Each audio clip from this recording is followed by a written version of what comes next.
All right, welcome back to the series of linguistics talks. Previously, we talked about language and culture. Today, the talk is on FLA, or first language acquisition. In this talk, you will learn the important keywords such as acquisition and learning, different stages or schedule of acquisition of mother tongue or the first language in different areas such as syntax, semantics, and morphology. You will learn about the different stages of child language learning, such as queen, babbling, one-word stage or holophrastic stage, two-word stage, and you will learn about developing morphology or word formation processes, overgeneralization, how syntax or word order is developed in a child, and also the process called overextension. In other words, today I will discuss how we learn our first language, how as a child language is developed in the brain and manifested through the behavior of a child in syntax, semantics, and morphology and phonology. The first key term is acquisition. And what is acquisition? Acquisition is a kind of effortless, automatic, natural, unconscious learning. The other term that is very similar is the term learning. So what is learning, and what is the difference between learning and acquisition? Learning is effortful, conscious, mostly educational, kind of getting information or acquiring a skill. For instance, you learn how to drive through instruction and through information. You learn English as a second language at a university setting. That is learning, because that's educational, that is effortful, that is not automatic, and you do not inherit from the parents. However, acquisition is effortless and natural. You learn your first language, like Kazakh language, or from the environment, through the interaction with the environment. That is acquisition. So acquisition is not learned through university education. Learning, you need education, you need training, and it is not natural. If an English speaker from London learns English in England, that is language acquisition. If a Kazakh person or any non-English speaker learn English at a university setting outside England, outside English-speaking countries, that is called learning English, not acquiring English. It is language learning. It is not language acquisition. So language acquisition is learning the language. For you as Kazakh, the process of learning Kazakh is language acquisition. The process of language learning, English learning for you is English language learning. So that is the difference. In this talk, we deal with the term input. What is input? In any learning process, there are key terms: input, intake, and output, sender and receiver. So the sender sends the information, that is the input. You are the receiver of the information. You intake the information, and then you are able to use it, that is output. All information has got these elements. Input is the information that is sent to you through interaction. Intake is the amount of information that is absorbed, that is learned by you. And output is the implementation or application of what you have learned. And how it is related to first language learning or first language acquisition. Let's say first language acquisition. For any first language acquisition, the necessary, absolutely essential condition is input and interaction. Without input and without interaction, without communication, without contact, the likelihood of learning or acquiring a first language is impossible. As a kid, as a child, any child must have interaction with the parents, with the sisters or brothers, adults, as an input. They provide the input to the child. That is the linguistic or language input. And the child acquires or learns them and then is able to use them. Without interaction, without communication, it is impossible to learn a first language.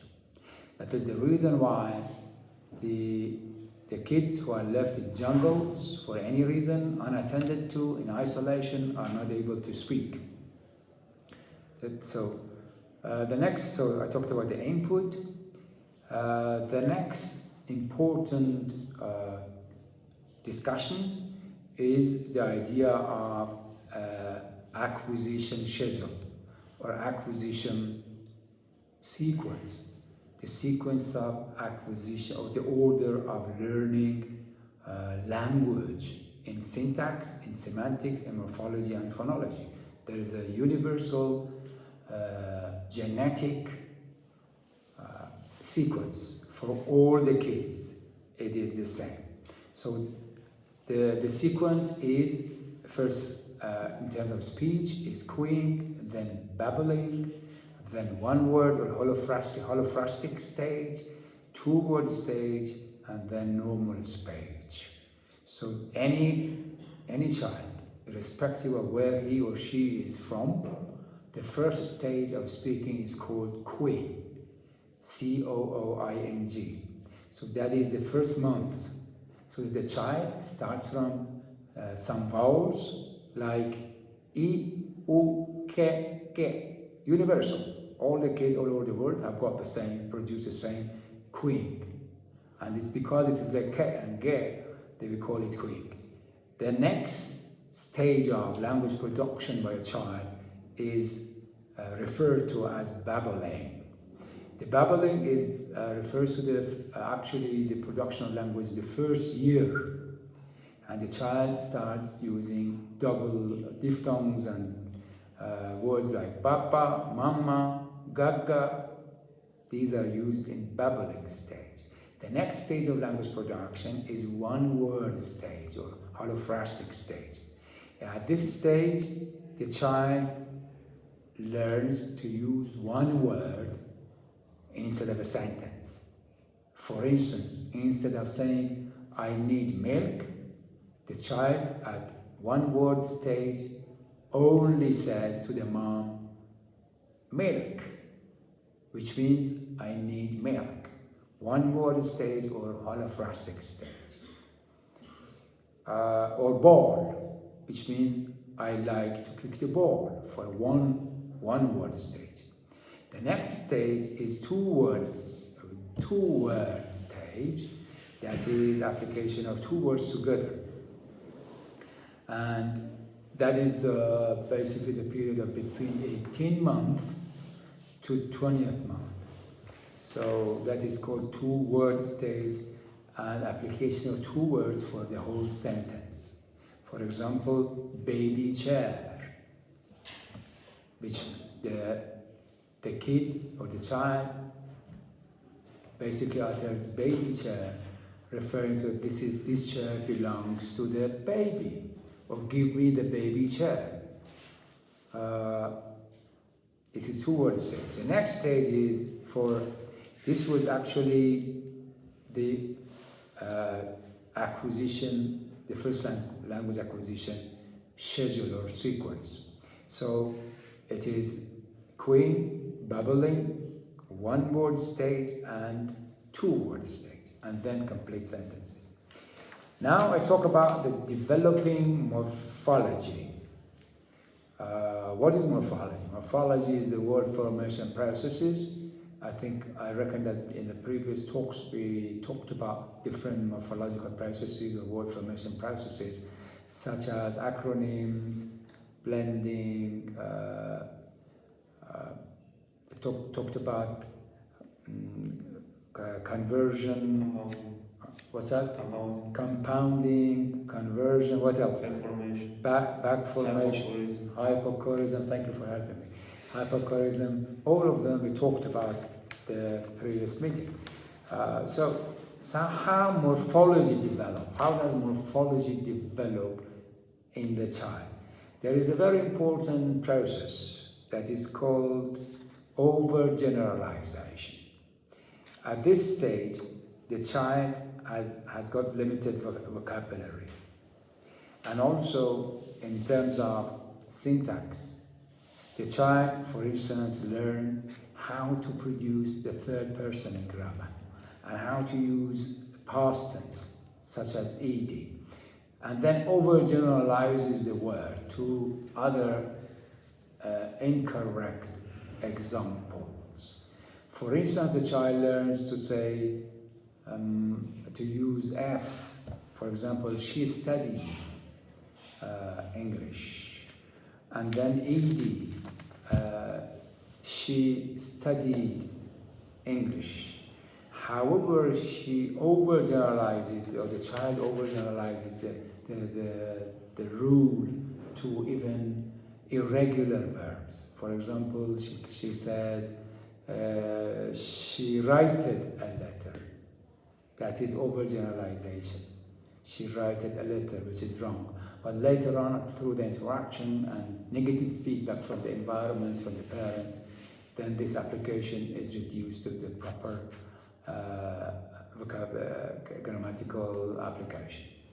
So this is called overgeneralization application in syntax.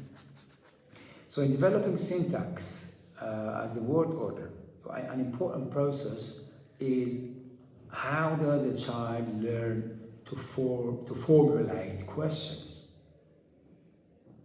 The process is like this. At first the child does not know how to use do or does or can or may, because she does not have the information yet. So what the child does is only changes the intonation to a question form. For example, the child says, instead of saying, can I sit here? She cannot say so. The child only says, sit here with a question form. Or, you want it, you want, or stuff like that. But later on, after a couple of months, the child learns the modals and can say, can I sit here?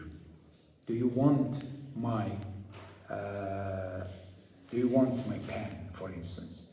Do you like coffee? At first, she does not use do you like. She says coffee, or like coffee, and then do you like coffee? This is how syntax develops in the child. Then, this is how, so the modals or the auxiliaries are learned later in this stage of acquisition. So how does semantic develop in a child? Semantics, as you know, is the study of meaning, the study of the meaning out of the context, the study of the semantic features, of the semantic relations, as opposed to pragmatics, that is the study of contextualized meaning, Pragmatics is the study of speakers or writers' intended meaning. So basically, semantics, how does semantics develop in a child? There is a process that is absolutely significant in learning semantics, that is called overextension. Overextension. The overextension is, by definition, is the process of the child using one word for several entities, for several objects, based on the basis of similarities of size, noise, sound, shape, all of these, based on similarities of size, shape, sound. The child uses limited or one word for different objects. For instance, for everything that is round, the child uses ball, because the child does not have enough vocabulary item. So this is called overextension. The child uses ball for the ball, for any round object, for apple, for orange, for everything that is round. The child may use everything huge or big as uncle. So, for instance, the child uses uncle for the uncle, for the horse, for everything that is huge. For flower, the child does not have enough vocabulary items to refer to all diversities of flowers. So he only uses rose for all flowers. All flowers are called rose. For animals, he doesn't have enough words to refer to horses, to dogs, to cats, to snake, to elephants. So he calls all of them dog. That is called overextension. Overextending the application of one word to be referred to different objects or animals or flowers, because the child does not have enough vocabulary items, or he does not know enough words to refer to these objects or animals or flowers. Then, through interaction, like at the age of 3 or something, the child goes through a process called vocabulary explosion. And the child, at that stage, learns new words. Through interaction with the parents, with the family members, with their neighbors, with the adults, she learns new words. Like she learns the term horse, added to the vocabulary, the term snake, the term elephant, the term cat. So dog is not used for these animals anymore. She learns other vocabulary items to refer to round objects. So she does not basically use it to use only apples, or she uses also ball, or the sun, or everything that is round. So this is called overextension in developing semantics. Let me give you a very brief summary and recapitulate the discussion today. The discussion today concentrated on FLA, or first language acquisition. I talked about the distinction between acquisition and learning. Acquisition is basically natural, effortless, and easy. Learning is unnatural, non-automatic, effortful process. Acquisition is actually refers to the first language one, and learning refers to the second language. I talked about input, that is the sample provided to children by adults through interaction, or the language produced by adults and given to the child to learn. I talked about the acquisition program or acquisition schedule or sequence of 1. Queuing, 2. Babbling, 3. One-word or holophrastic stage, and 4. Two-word stage, and 5. Complete sentences. I talked about developing morphology, talked about overgeneralization in syntax, which actually refers to the application of third person and past tense. I talked about developing semantics, and I introduced the topic or the idea of very important idea of overextension, that is using one word to refer to several objects due to the child's limited vocabulary. This was a very brief, succinct summary of first language acquisition. In the next meeting, we will learn about second language acquisition. Thank you so much for your attention, and I hope this talk can be helpful for your academic and professional activities and professional development. I will be back to you soon, next meeting, and we'll elaborate on second language learning, SLI. Thank you so much, and take care.